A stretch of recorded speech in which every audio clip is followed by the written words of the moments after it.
Good evening, everyone. To all of our guests, aka travelers, welcome to the Taste of Transportation Special Edition entitled A Multimodal Journey. I am Paul Chance, the Public Involvement Officer for the Miami-Dade Transportation Planning Organization, also known as the TPO. I am your guide for this journey. Call me Host Chance. We are so excited to host this special edition of the Taste of Transportation during the Florida Department of Transportation Statewide Mobility Week, which is an effort to help Floridians make smart, efficient, and safe transportation choices. What better way to be educated and informed about transportation while having dinner at home? What was that? What is multimodal? Let me ask the TPO Master Chef. Hey, good evening, Host Chance. Well, let me see. Yeah. All right. Well, multimodal means having or using a variety of modes or methods to travel. Okay. Thank you, TPO Master Chef. You know, typically the TPO Master Chef and I are in the kitchen during the Taste of Transportation, but this time we're inviting you to join us on this virtual journey, a multimodal journey within Miami-Dade County. You see, these days, before you travel anywhere, you have to check your GPS so you know what time you'll arrive, what time you'll be there, what's the best route. So this is no different. This is no different. So hold on a second. I think the TPO Master Chef has put on a new hat and is now our very own TPO Navigator. Yes. That's right, Host Chance. You know what? I have my new assignment, and I am so ready to begin this multimodal journey with our guest travelers. Oh, great. Or should I say, great. Let's get started. This evening, we have invited several of our partner agencies to inform you about the importance of their respective multimodal projects. Our journey begins at the north end of Miami-Dade County, and we'll travel down to the south end. During this journey, we will open the door. That's the door opening. For one or two appropriate questions from our guest travelers. If you have any questions or comments, use the question feature on your panel. Please include your name and email address so the appropriate agency can respond. Oh, yes. Buckle up, travelers, and get ready to boldly go where other travelers have gone before. TPO Navigator, are you ready?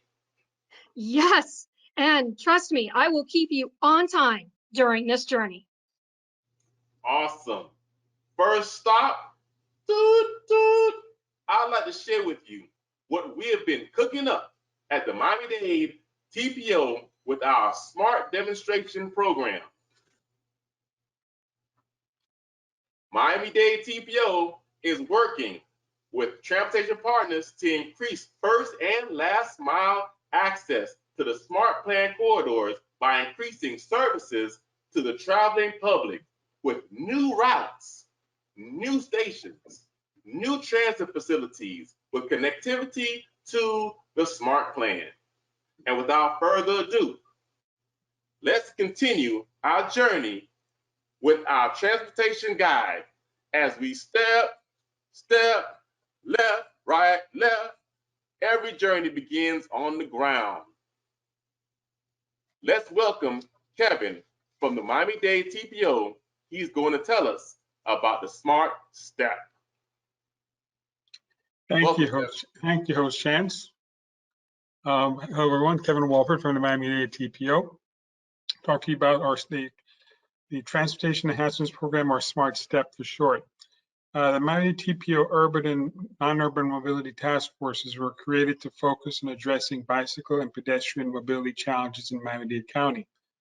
As a result, the Smart Street Transportation Enhancement Program, STEP, was created to facilitate interagency coordination, innovation, and accelerated implementation of pedestrian and bicycle improvement projects that increase connectivity and enhance safety.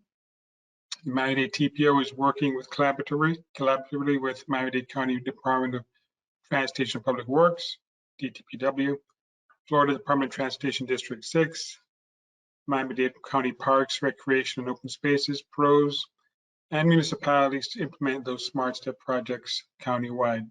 Next slide, please.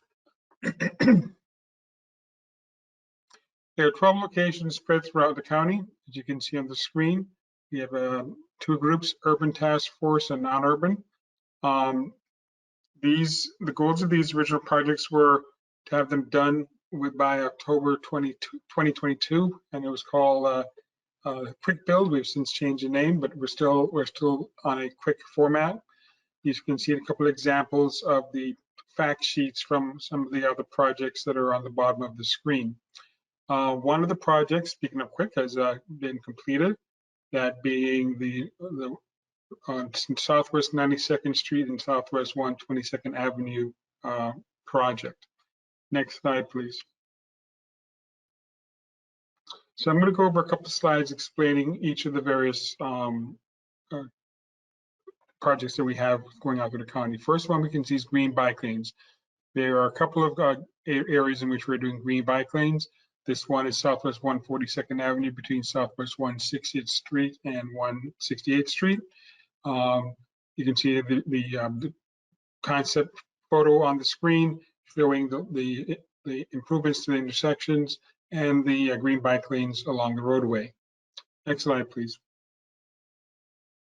Intersection improvements.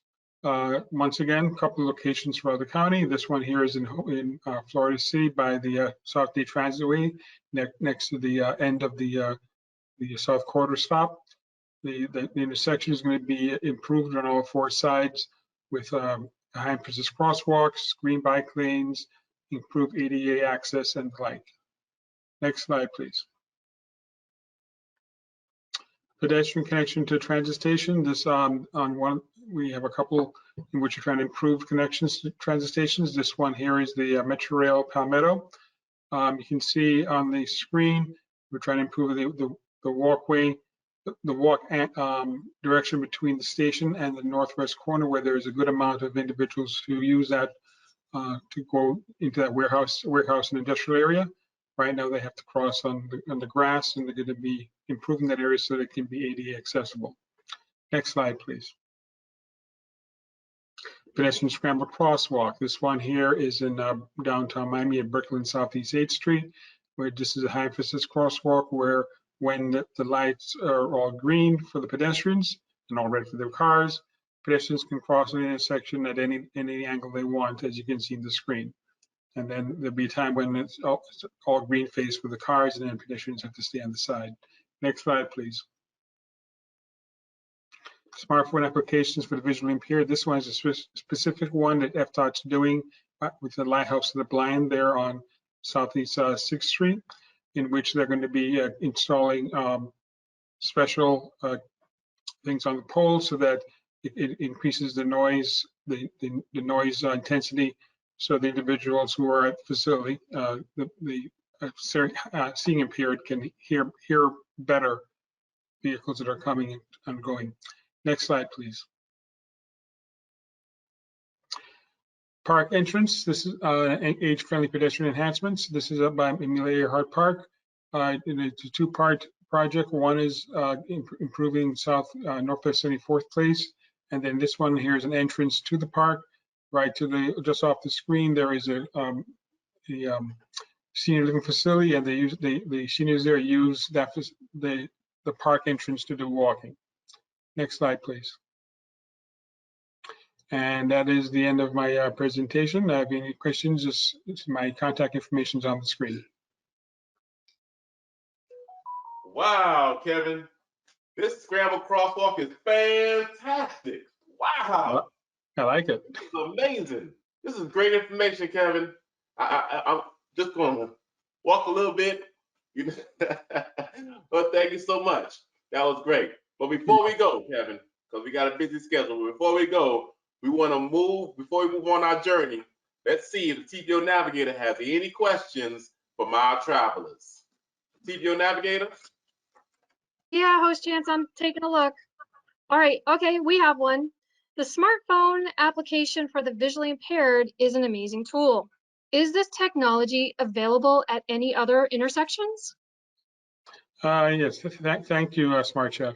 This this one is a pilot project being done by FDOT to see how this would work at it. So right now it's only at this location, and depending on obviously the pitfalls and the success and non-successes, we'll be putting that in other locations. Excellent, excellent. Host Chance, Kevin, that's all I got. Thank you, All right. Kevin. Thank you. Again, TPO Navigator. Wow, this is great information. Travelers, our next destination is the Golden Glades Multimodal Transportation Facility, which is maintained by the Florida Department of Transportation, District 6, in coordination with the Department of Transportation and Public Works, also known as the DTPW.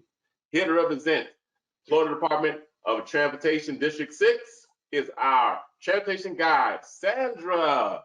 Good evening, Sandra. And what would you like to tell us about this multimodal facility?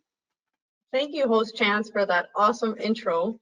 Like you said, my name is Sandra Bayo, and I'm excited to talk to you about this new GGMTF project. Next slide.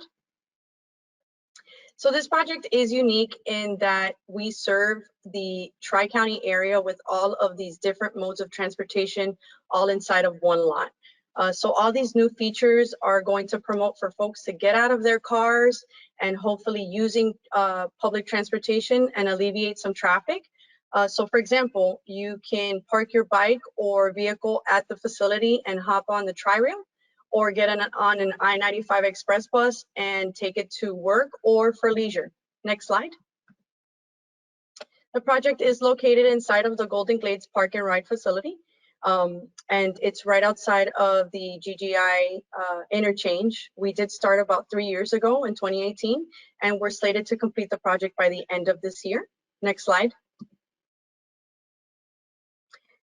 This is an aerial depicting the layout prior to construction. As you can see here, all these different modes of transportation were spread out across 2 surface lots and definitely lacked connectivity between them. So next slide. In the new layout, you can see that we brought all of those transit modes together in one centralized lot. We did build all these new features, such as the parking garage. We have the transit hub that's on the first floor. We have designated pickup and drop-off areas, as well as rideshare areas. We built 14 new bus bays, 2 new bus platforms surrounding the new bus driver's break lounge, and then a new pedestrian bridge that's leading from the 2nd floor of the parking garage to the existing Tri-Rail bridge, and then the inner city bus terminal. Next slide. In pink here, you can see all the shared use paths as well as the covered walkways. And then in yellow, you have the bike lockers inside of the first floor of, or on the first floor of the parking garage. And then crosswalks and bike lanes throughout State Road 7, 9, and Connector Road, as well as new traffic signals, and everything was tied in together. So this is all going to provide patrons with a much more convenient and comfortable experience. Next slide. This is a current photo of the facility. You can see the parking garage at the top here, the 2 new bus platforms surrounding the bus loop, the transit hub to the right on the first floor, and then the larger surface lot. Pending work for the contractor does include installing pedestrian canopies. We have paving work and some punch list items. Next slide. So the transit hub is an air-conditioned waiting area that includes restrooms, seating, and a security area for patrons. Next slide. And then this is a picture of the I-95 express lanes exit ramp that leads into the incident response area, or the IRA. Above that, we have another surface lot, and then the State Road 7 entrance and exit to the facility. Next slide. And then pictured here, you have some of the other features, such as the electric car charging stations. We're going to have bike lockers and bike storage, hydration stations throughout, and then overall lighting improvements, which improved the safety at the facility. Next slide. These are the newly installed monuments along State Road 7 and State Road 9 entrances, which are going to assist with wayfinding. Next slide. This is a view from Tri-Rail, and you can see the blue tarp is the pedestrian bridge, the new pedestrian bridge that connects to the existing. To the right of that is the intercity bus terminal. Above that is the surface lot that's closest to Tri-Rail, and then above that is Connector Road. Next slide. We did build a new noise wall along Connector Road to protect the adjacent community from the noise levels. And then you can also catch or hop on the I-95 express lanes ramp from this road as well. Next slide.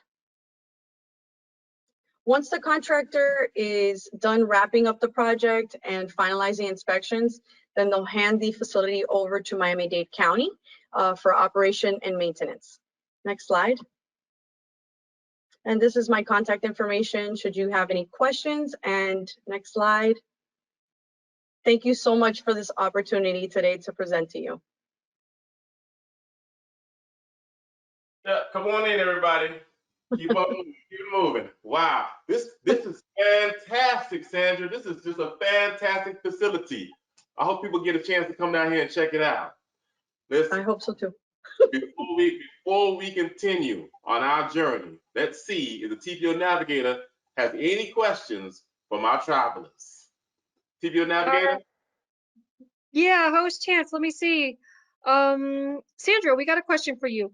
Will there be a charge station to you? Oh, will there be a charge? Oh, will there be a charge to use the electric charging stations at the facility?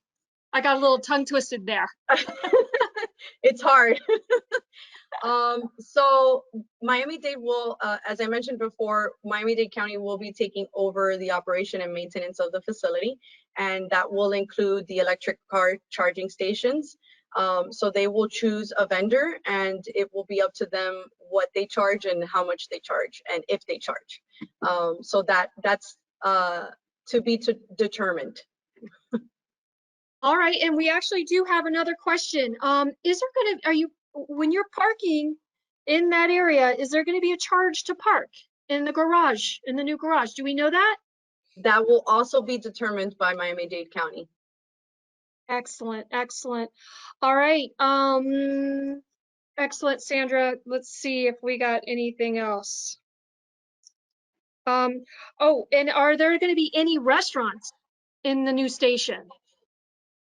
As far as I know, there will be vendors. I don't know about restaurants, maybe vendors for food, but that will also be chosen by the county once they take over the operation.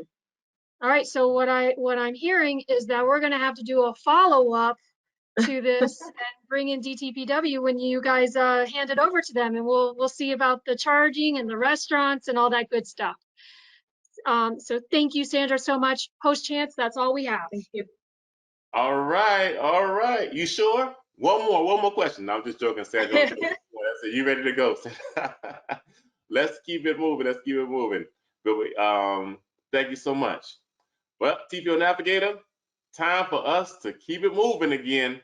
Northwest 36th Street, here we come. And host Chance, we are less than 6 seconds away. Whoa, there we are. Okay, it's all yours. Oh, it looks like we have reached our next stop, the FDOT District 6 at the Northwest 36th Street Multimodal Corridor. We have our transportation guide, Daphne, here representing the FDOT District 6. Good evening, Daphne, and what would you like to share with us on this multimodal journey? Good evening, Host Chance. I'm so excited to be here to share this multimodal corridor study with everyone here tonight. So we're going to talk about Northwest 36th Street from State Road 826, the Palmetto Expressway, to State Road 5 US 1. This is the project location map. The study area, as mentioned, is along State Road 948, Northwest 36th Street from the Palmetto Expressway to US 1. It's about 9 miles long. And as you can see, the corridor goes through many different areas. It borders Doral, goes through the municipalities of Virginia Gardens, Miami Springs, Hialeah, and the city of Miami. And as you go from west to east, the corridor does change in nature. It starts off in more industrial kind of usage, then we go into the airport area, Miami International Airport, which is a large stakeholder, as well as on the north side, the municipalities of Miami Springs and Virginia Gardens. We have the FEC Hialeah Railway Yard. And then in the middle part there, Lejeune, 36th Street and 112 is a separate study that FDOT just recently wrapped up at the Iron Triangle, or basically where that triangular shape is. And then we're looking at the segment of the east as well, east of Lejeune all the way to US 1. And in this part of the study area, the corridor varies from 4 to 2 lanes. It goes past the Alapata Metro Rail Station, also entering Wynwood and Midtown Miami. So the context of the corridor does change from west to east. So what is the purpose of the study? The goals of this study are to look at the existing conditions, to conduct public and intergovernmental coordination, forecast the future needs, develop alternative improvements, and move into subsequent phases. So this study started about a year ago, and right now we're in the develop alternative improvements part of this study. There are a lot of important connections that Northwest 36th Street provides, and that this study looks at providing even enhanced connections to, both from an intermodal perspective, freight. There's an intermodal logistics hub on the northwest side of on the airport.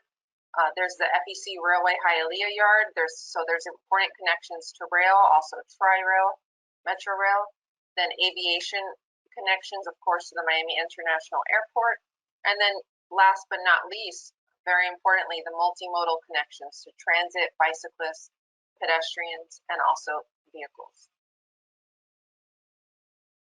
So this is the project schedule. As mentioned, we started in 2020. We've had extensive public outreach.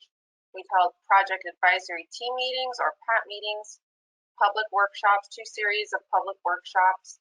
We've met with elected officials and stakeholders, businesses, the freight community, homeowners associations, and now we're in our 3rd round of public involvement, where we're having we held the PAT number 3 and stakeholder meetings, and we're coming upon in January of this coming year the Alternatives Corridor Workshop, and finally we'll have one more workshop before the study ends in April 2022.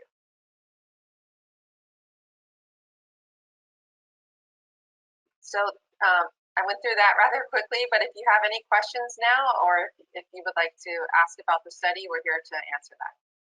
All right, everybody, stay on the sidewalk, please. Stay on the sidewalk, please. Stay on the sidewalk. Thank you.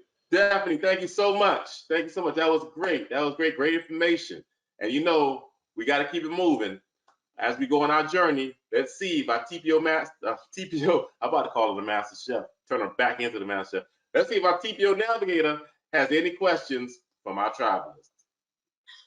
Yeah, so you can't keep on changing my hats, Host Chance. All right, you're confusing me. Am I cooking? Am I navigating? What am I doing? All right, so it looks like at this time we really don't have any questions on board, but Daphne, thank you so much. What a great presentation. And if we get any questions from our travelers, we'll definitely send them over to you. Thank you so much. Thank you. Thank you, Daphne. Thank you so much. Thank you, TPO Master Chef. Wow, this is going so good. So much good information. TPO Navigator. Now it's time to travel to the Miami Intermodal Center, aka the MIC. But how long will it take us to get there? Well, I think a couple of seconds. I think we're there. There we are. We're there. Oh, look, you're even there. This is Look at that. fantastic. This is fantastic. Thank you so much. Wow, that was fast. Okay, that was really fast. So we're here Hey, Jim. How you doing? Our transportation guide from the Miami-Dade Department of Transportation Public Works. This is wonderful. We made it. Gia, good evening. What would you like to tell us about the MIC today? Good evening. Thank you, Host Chance. It's my pleasure to be here today and explore with you our multimodal options at the Miami Intermodal Center. Next slide. The Miami Intermodal Center, also known as the MIC, is located on the east side of Miami International Airport. At the MIC, you have various transportation modes to choose from. Connections between the airport and the MIC is enabled by the Mia Mover, an automated people mover. It is shown on the top left of the screen here. Going clockwise from the Mia Mover, the building shown on the top of the screen is a rental car center where many rental car companies are co-located here. If you prefer not to drive, you'll love to hear about the other transportation options at the MIC. Moving clockwise from the rental car center, you have the Metrorail Airport Station located right next to the Mia Mover station.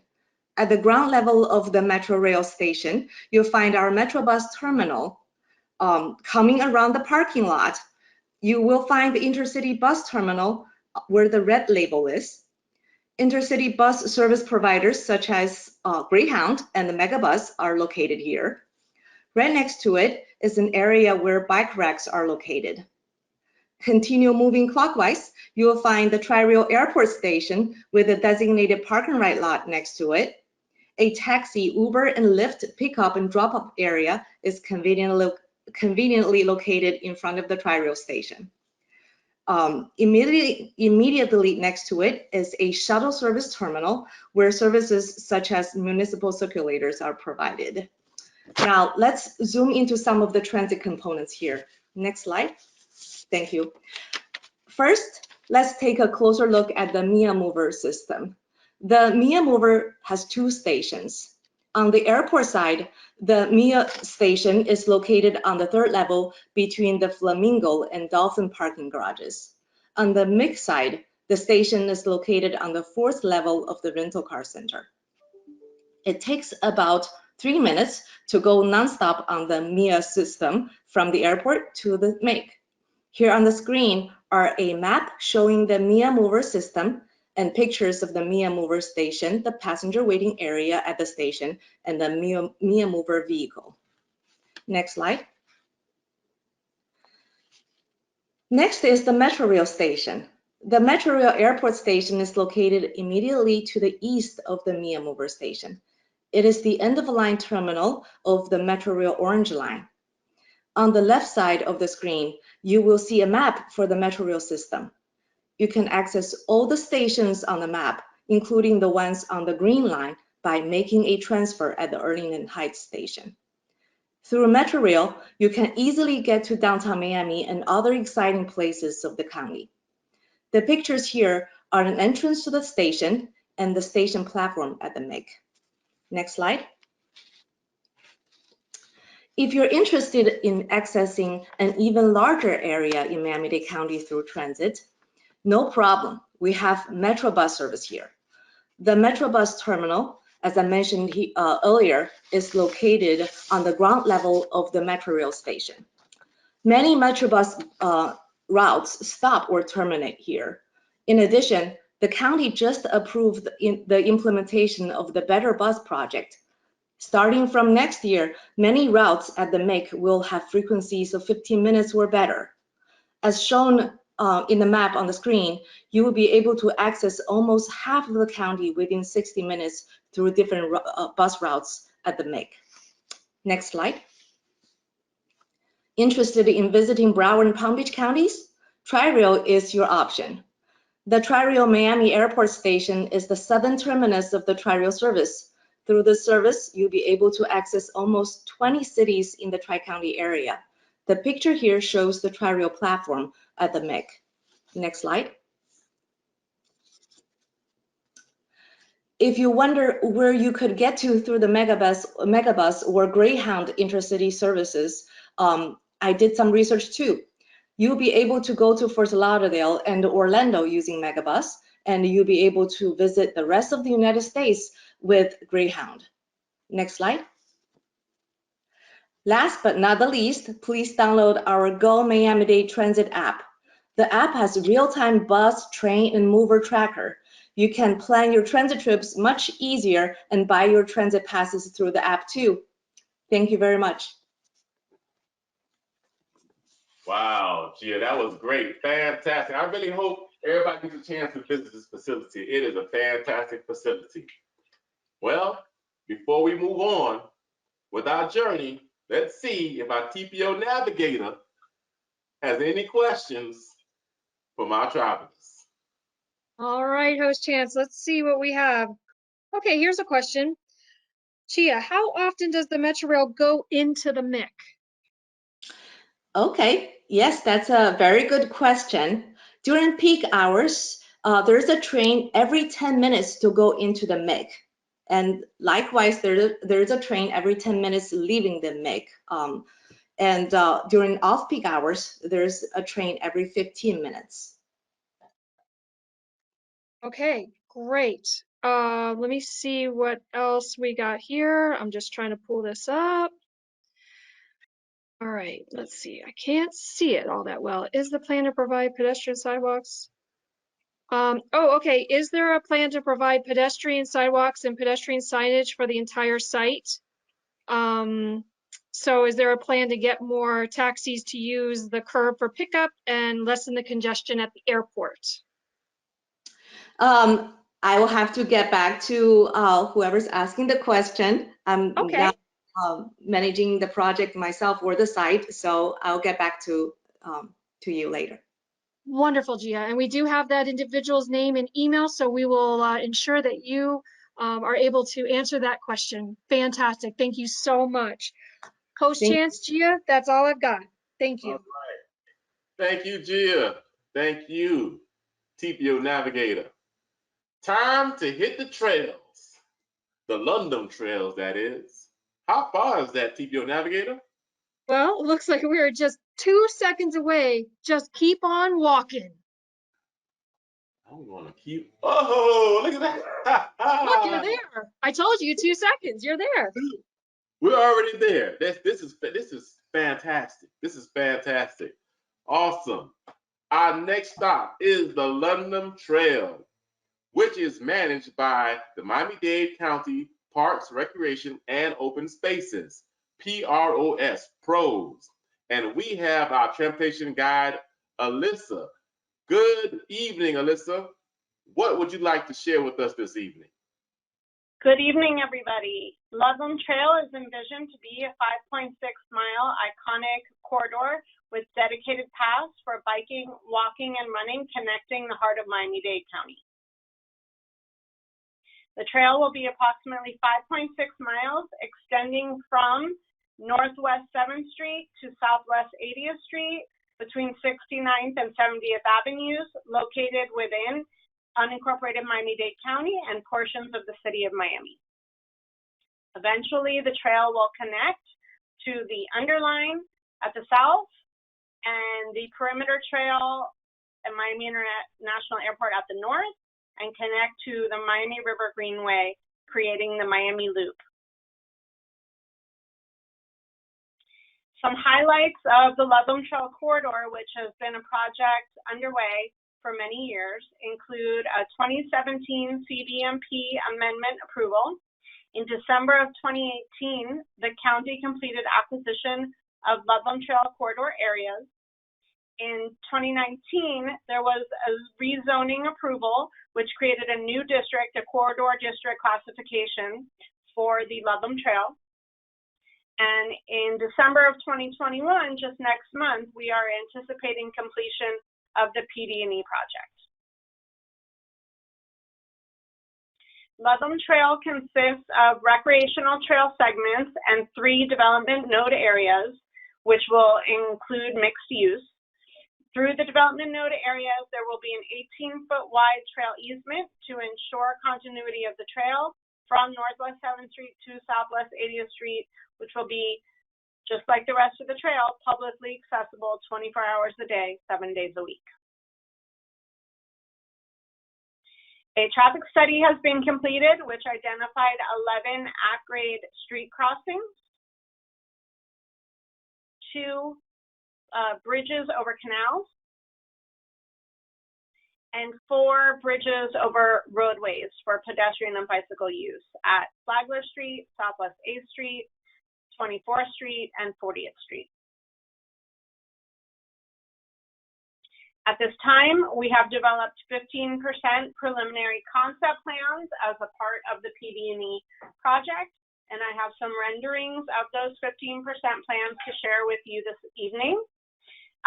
The trail is anticipated to include 10-foot wide pedestrian pathways, which includes a 2-foot wide soft natural surface for pedestrians and joggers. It will include a 12-foot wide 2-way bicycle path, and in many places throughout the corridor, the bicycle and pedestrian pathways will be separated by a landscape buffer. The trail generally runs along the center of the corridor, and there will be connections to adjacent community features and neighborhoods via 10-foot wide multi-use pathways. This is a typical section of the separated condition where the bicycle and pedestrian pathways are separated by the landscape buffer, and a rendering of that condition with the separated pathways. And this is the section with the trail, the bicycle and pedestrian pathways adjacent to each other, and a rendering of that condition as well. And this would occur at times, for example, when the trail is approaching a street crossing or approaching a development node area.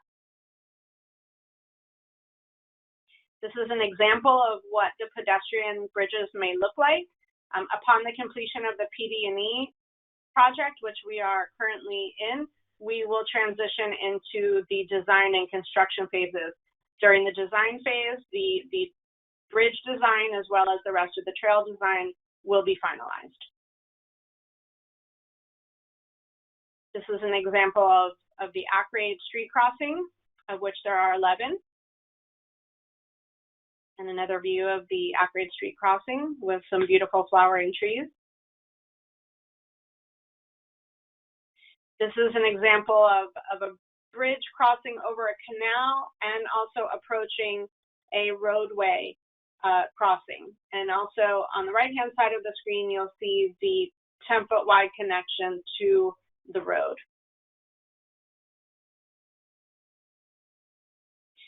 The Ludlam Trail will be lit for use 24 hours a day. The lighting will be sensitive to the private residences adjacent to the trail. And we anticipate including shelters for trail users to get out of the sun or the shade, to have shade or get out of the rain, and just to have a place to stop and enjoy the trail. We have a project website, which I encourage you to visit. There's a lot of good information, including the full set of 15% plans, as well as all of the PD&E documents. Any information about upcoming events will be posted on the website as well. And with that, I thank you and open it up to any questions. Whew. Wow. Let me tell you, this trail is fantastic. Fantastic. Thank you so much. And thank you.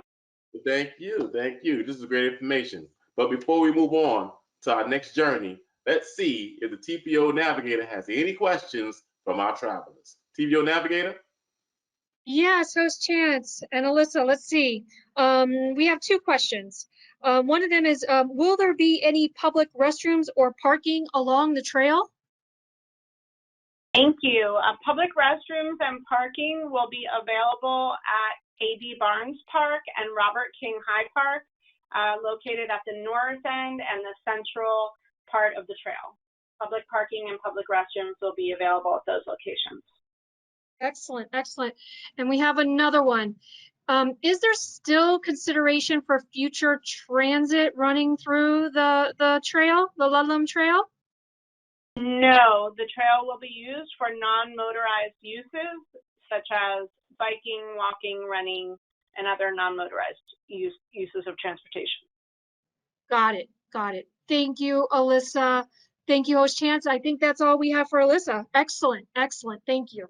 Thank you Thank so you. much, Alyssa. Thank you so much, TPO Navigator. Thank you. I'm ready to keep walking, biking, or using the scooter.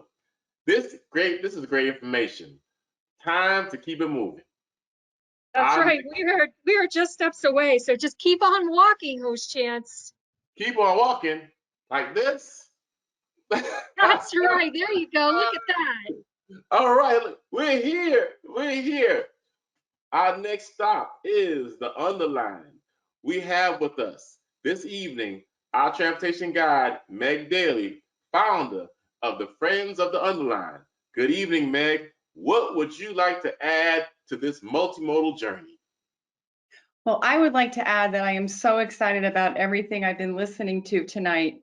Thank you so much for having me. And I'm going to talk about the multimodal aspects of the Underline. I think this picture sort of captures it all. Transit, biking, walking, as well as you'll see, we also approach runner alongside US 1. Next slide. I'm the founder of Friends of the Underline. We're a nonprofit, the champions of the project with our partner, Miami-Dade County. We have a very bold vision, which is transforming regional mobility, health, activation, community, and really sort of building a better city for ourselves and future generations. Next slide.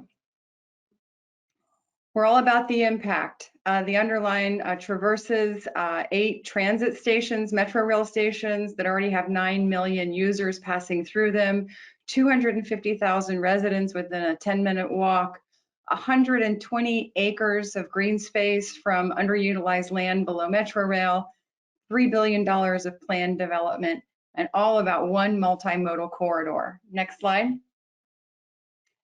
Lots of people here, but a long story short is we're fairly young, predominantly Hispanic, and over 35% of the households still make less than $50,000 a year. Next slide.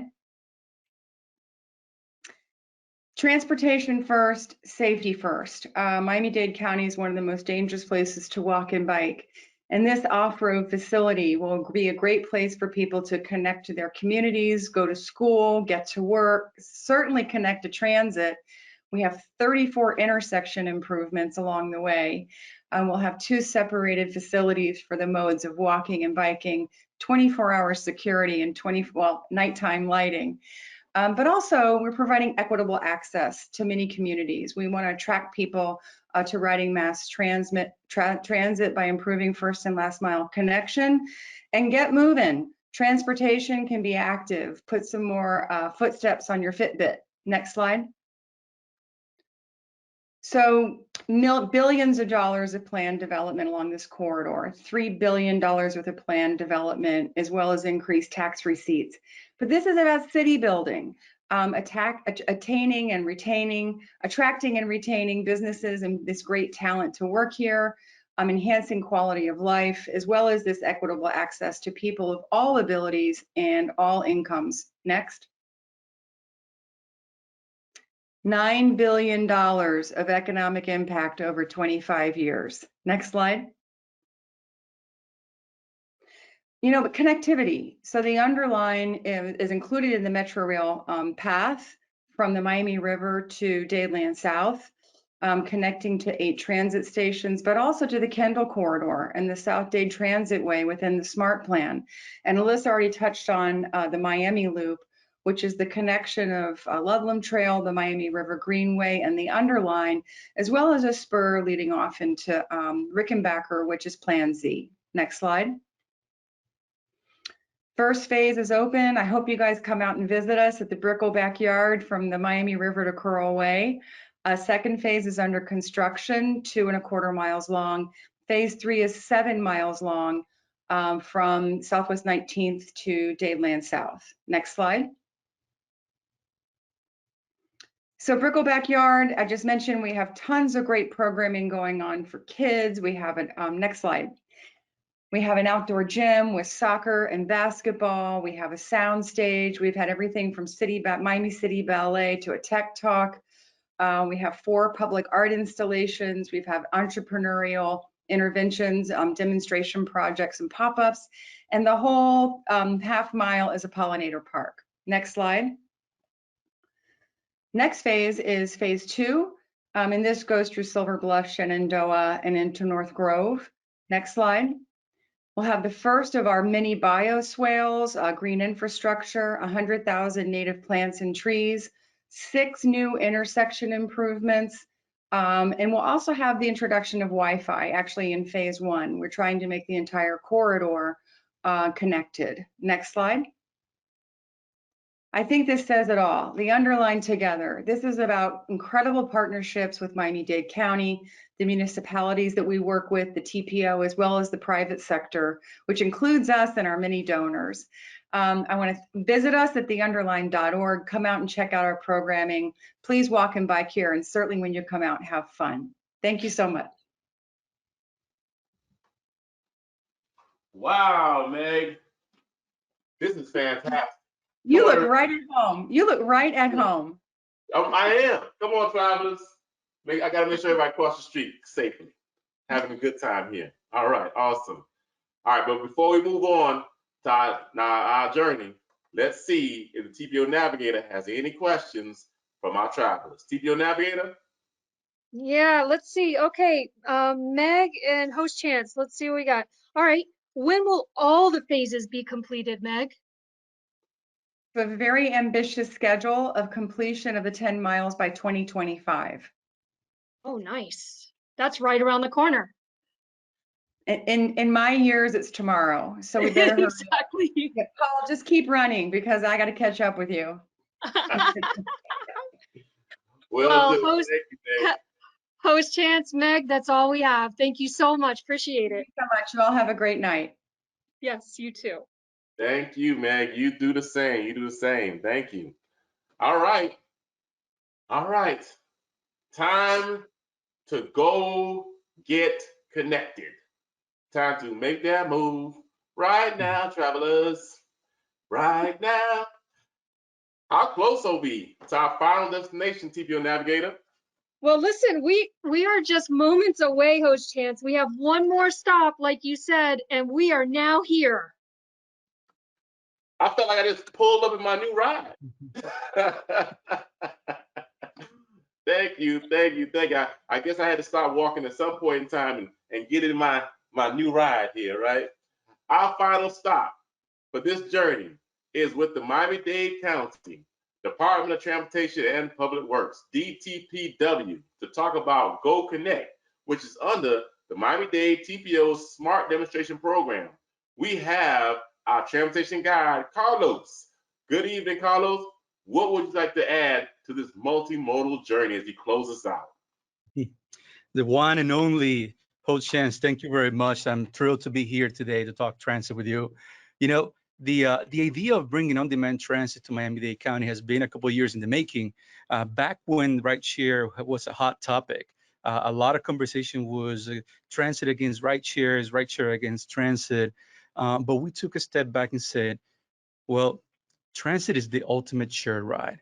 And perhaps instead of thinking what the transportation network companies, or TNCs are commonly known, are taking away from transit, we could just think what we could learn from them. We learned that riders value a service that can take them where they need to go and when they need to go, and that they're willing to pay a little bit more for that service. Now, before I go into more details, Host Chance, I must point out that there's no substitute for a well-run fixed route service. And with the addition of the Better Bus network next year, we'll be able to provide better transit to more people in Miami-Dade County through a network of high-frequent corridors. However, there are some areas that we're not going to be able to have high-frequent service, or that perhaps on-demand transit is more productive and convenient than a low-frequency circulator. So we can think about it as Transit 2.0. Next slide. And that is exactly what we're doing with the Go Connect program. It's a new take on transit for areas with low demand. The concept is simple: dedicated vehicles in the predefined area being requested through a smartphone application or by dialing in. Similar to the typical ride shares, your Ubers and Lyft. First, the rider requests a ride, and second, the driver is assigned to provide that service. Now, unlike the typical rideshare programs, a rider might be asked to walk a little bit to put those steps in to meet the ride, and the trip will be shared with other goings in the same, generally same direction. And that is the beauty of this system. It brings the best components of the transportation network companies and pairs them with the efficiency of a transit service. And on top of that, the customer experience is unparalleled with real-time information and step-by-step directions. Our program, as you know, it was originally aimed to improve access to mass transit. Our first deployment serves the southern end of the Metro Rail area in the Dayland area, where we have two stations roughly a mile apart. These two stations combined, pre-COVID numbers, serve more than 20% of our total ridership and had over 3,300 parking spaces that will get full by 8 in the morning. So basically, we will limiting access to transit, access to rail. And I'm talking about massive parking structure. Then we added the Civic Center areas. It brings a different set of challenges in the urban environment and the West Kendall area for the more suburban use case. And our most successful area so far is in South Dade, where we partner with the town of Cutler Bay for a town-wide mobility solution. Cutler Bay is really on the move with the Go Connect program. And now, whether it's the first, last, or the only mile, our goal is to help riders complete their trip. And Go Connect plays a big role on it.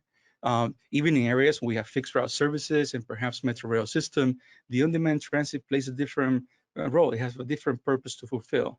By introducing on-demand transit in areas that we've shown before, we're adding another way to deliver services that otherwise would be difficult to do with the current system. Again, Transit 2.0. And it's complementary to the regular transit.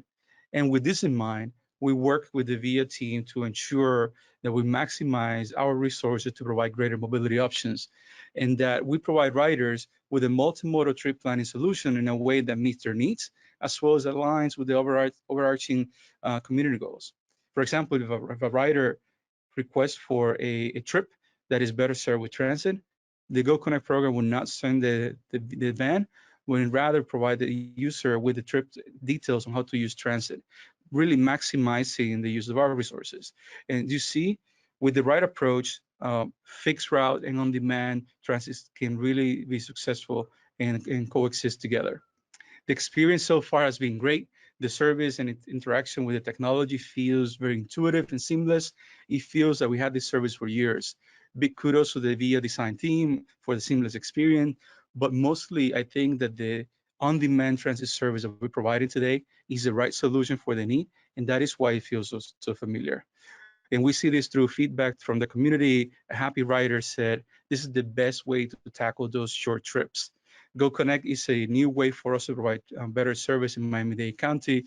Now, Host Chance, I have a question for you. And my question is, are you ready to go? Carlos, see I my see you. ride? I see you. You see He's my always ride? ready. Am I ready to go? I'm ready to go. I'm ready to go get connected. Listen, before we move on with our journey and conclude our journey, let's see if the TPO Navigator has any questions for my travelers. TPO Navigator. Yeah, that was excellent. I'm ready to go too. I like that car. I'm ready to go. Get connected. All right, let's see. Let's see what we got. All right, here's one. Is Go Connect only available via the smartphone application, or can we call a number and request this service? Yes, interesting. You know, in Miami-Dade County, we try to make sure that we're inclusive and we bring the services to everyone out there.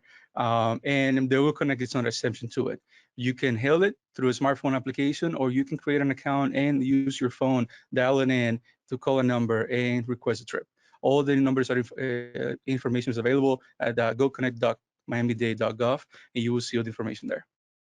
Wonderful, wonderful. Yes, we definitely want to include everybody on all the platforms. So that's wonderful to hear. Awesome. All right, I'm looking. I don't have anything else. So Host Chance, Carlos, thank you so much for being with us and closing out this journey with us. Thank you, Host Chance. That's all I've got. All right. Thank you, TPO Navigator, for keeping us on time and giving us the best routes. Thank you so much, Carlos. Wow. Wow. What an experience. Well, we have come to the end of our virtual multimodal journey. I want to thank all of our guest travelers and our transportation partners, aka transportation guys, who joined us this evening to provide important transportation-related information for those who work, live, and play in Miami-Dade County. If you enjoyed this Taste of Transportation special edition as much as I did, share with your friends, your family, and your coworkers, as it will be available on the TPO's YouTube channel, along with the other Taste of Transportation series. Oh, and before we drop you off, I want to make sure you're aware that the Miami-Dade TPO is hosting a municipal grant virtual workshop on Tuesday, November 9th from 2 p.m. to 3:30 p.m. as you see here on the flyer. In fact, the link has been added in the chat so you can register to attend, or you can use your phone right now to register using the QR code on your screen. Go ahead, take your phone out, one like this, take a picture, and you'll be able to have it and go right to the website. Again, thank you for joining us on this journey. Have a great evening, everyone, and may the journey be with you. It's been a pleasure.